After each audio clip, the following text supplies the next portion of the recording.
Before we start, my name is Mark Lodayanan from Bachelor of Elementary Education, Section 1-8B.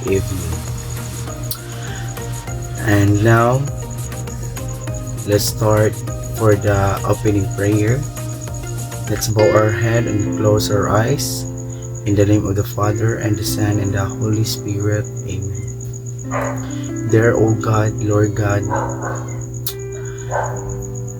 I'm here this day, Lord God, to guide me, to guide us, Lord, to pass this semester, O God. Lord, thank you, Lord, for the opportunity nga imong gihatag namo, Ginoo, Lord. And Lord, thank you for everything nga unsay gihatag imo nga blessing sa amo, Ginoo, Lord.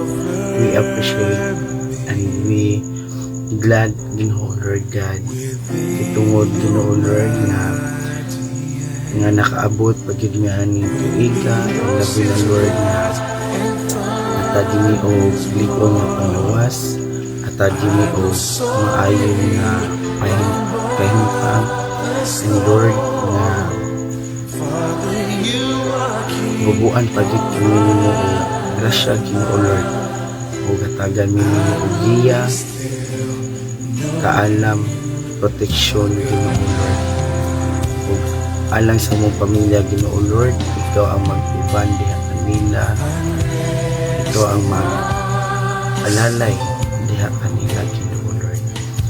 Labi na, Lord, sa mga classmate, ikaw ang mag-igo, ikaw ang maghatag diha kanila, Ginoo, strength, Ginoo, Lord, na mapadayon pagid namo, na ma-encourage pa namo ang mo ang kaugalingon.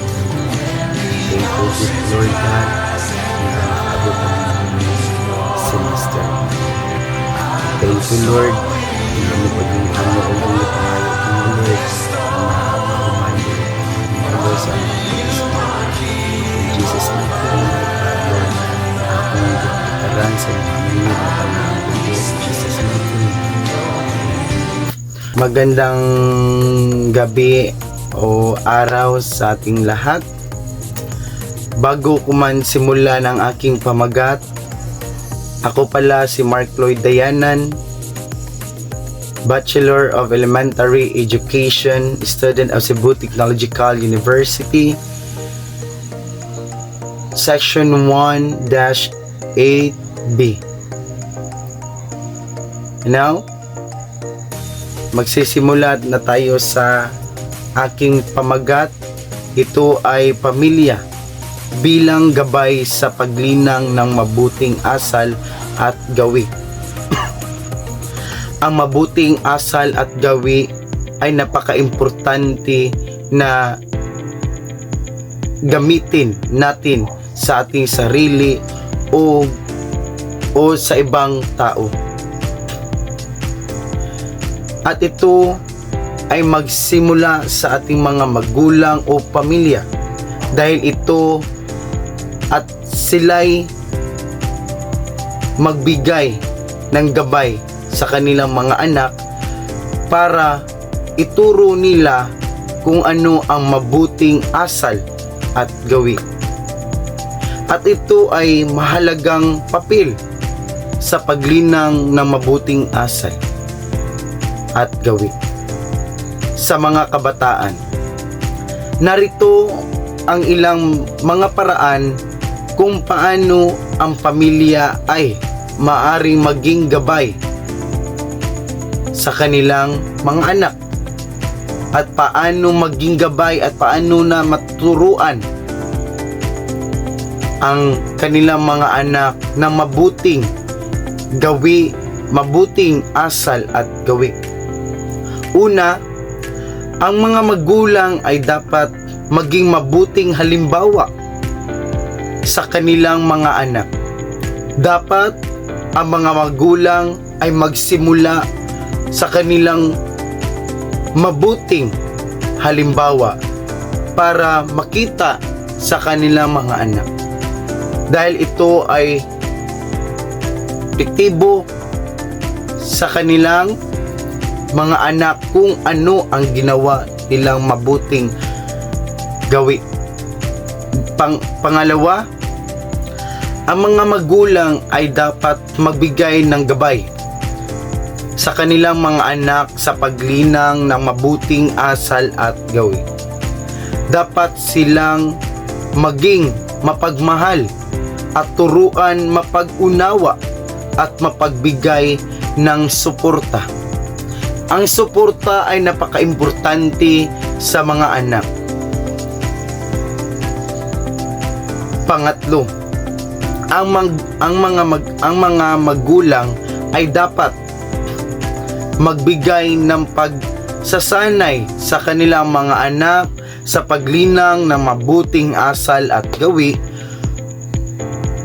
Dapat silang turuan kung paano magpakita ng respeto, mapagmahal at paggalang sa ibang tao.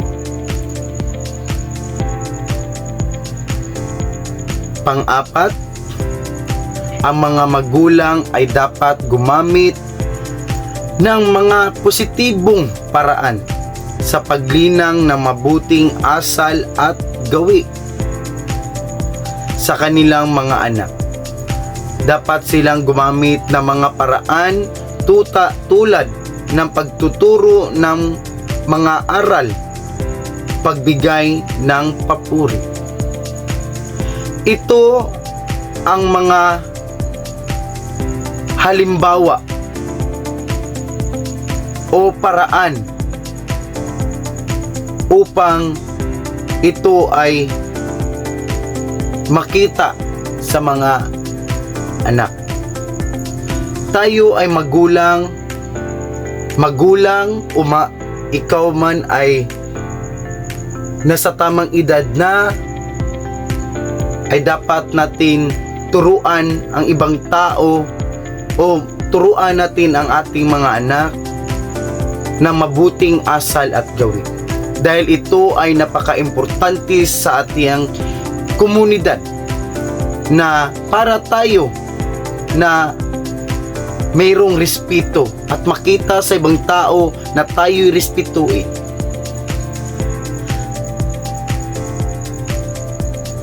Ang asal, ang mabuting asal o gawi, napaka-importante at mahalaga sa bawat isa. Ikalima, ang mga magulang ay dapat magkaroon ng mga alintuntunin sa kanilang mga anak upang matuto sila ng disiplina at responsibilidad. Dapat talaga nating turuan ang mga anak o mas bata pa natin na magkaroon sila ng responsibilidad, dahil ito, pag sila na ang tumanda at magkaroon ng pamilya at magkaroon ng responsibilidad at may disiplina. Narito ang mga halimbawa ng mga mabuting asal at gawi. Ito ay 5 lamang. Una, respeto sa ibang tao. Hindi lang sa ibang tao kundi sa iyong pamilya o sa ating magulang. Dalawa, pagmahal sa pamilya. Dapat mahalin natin ang ating anak, pamilya o ibang tao, dahil ito ay napaka-importante, dahil ito ang pagmamahal ay mapagbigay sa ating ng pag-unawa at mayroon tayong peace of mind. Tatlo, pagiging mabait. Ang pagiging mabait, hindi lang sa mapagbigay, kung hindi, dapat tayo ay masunurin sa ating magulang. At dapat tayo mga magulang ay magiging mabait sa ating mga anak. Pang-apat, pagiging tapat. Tapat, magiging tapat tayo sa ating anak. Magiging tapat tayo sa ating asawa. O sa ibang tao.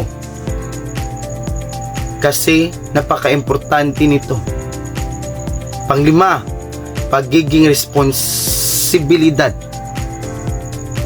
Ang pagiging responsibilidad, hindi lang sa atin ito gagamitin. Kung hindi sa ibang tao, dapat tayo matutong tumingin sa ibang tao. Kung ano man ang responsibilidad natin, ay dapat nating tutukan. At narito ang mga benepisyo ng mabuting asal at gawi. Pagkakaroon ng mabuting relasyon. Ang mabuting asal at gawi ay makatulong sa pagkakaroon ng mabuting relasyon sa ibang tao. Sa sinasabi ko, napaka-importante ang pagmamahal o relasyon sa ibang tao. Dalawa, pagkakaroon ng pagtitiwala. Ang mabuting asal at gawi ay makatulong sa pagkakaroon ng pagtiwala sa ibang tao. Kung mayroon kang tiwala, ang ibang tao mayroon ding tiwala sa iyo. Kung anong meron sa iyo, kung mayroon kang mabuting damdamin, yan din ang makikita sa ibang tao. Pagkakaroon ng pagkakaisa, ito ang pagkakaisa. Ito ay magagamit sa ating pamilya. Unang magagamit ang pagkakaisa sa ating pamilya. Ang pagkakaisa, ang mabuting asal at gawi ay nakatutulong sa pamilya at lipunan.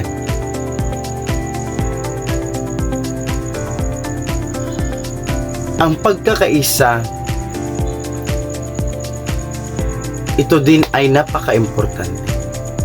Dahil sa sabi-sabi ng ibang tao, bawal ang may maiwan. So dapat tayo ay magkaisa. Pagkakaroon ng pag-unlad.